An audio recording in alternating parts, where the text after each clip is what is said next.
At a royal Parisian wedding the standard footwear was very pointy. Christoffel Fine Art/Uig via Getty Images in 1463, London outlawed the shoes of its fanciest men. These dapper lords had grown ridiculous in their dapperness, and had taken to ambling streets shod in long, carrot-shaped shoes that tapered to impish tips, some as long as 5 inches beyond the toe. These shoes were called Krakows or Polaines, a term also used to refer to the tips alone, and the court of King Edward IV eventually found them offensive enough to pass a sumptuary law prohibiting shoe tips that extended over 2 inches beyond the toe.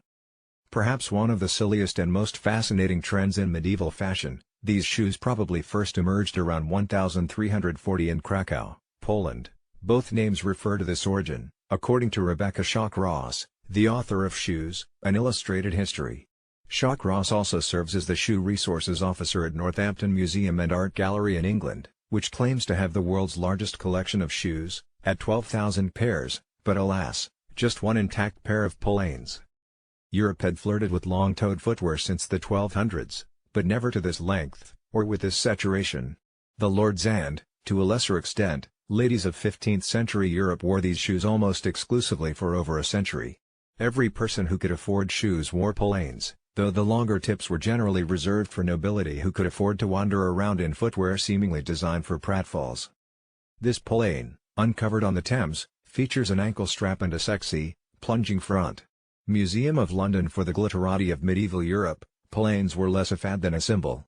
If you were a man of status and you had enough wealth, you wanted to show that off, Shock-Ross says. And to do that, you had to take the toe to the extreme. Shoes with absurdly long toes were expensive and would clearly impair the wearer from efficiently partaking in any kind of physical labor. So they were also an indicator of leisure and luxury, free of extraneous effort or the tyranny of practicality. Polaines, like babies or uncorseted bosoms, could not support themselves. In order to keep the tips erect, medieval shoemakers stuffed them with soft organic material, often moss, hair, or wool. Without a stuffed toe, it gets quite floppy, Shock-Ross says. It doesn't look like it would have been worn by someone of status at all.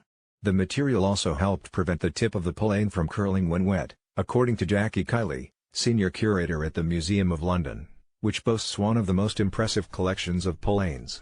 One shoe in particular, recovered from an archaeological excavation on the waterfront, boasts a modest tip but a delicate leaf pattern. The tip length of Polaines varied, and some sported intricate decoration. Museum of London. Another surviving example Shock-Ross mentions includes an uncomfortable-looking hunk of whalebow,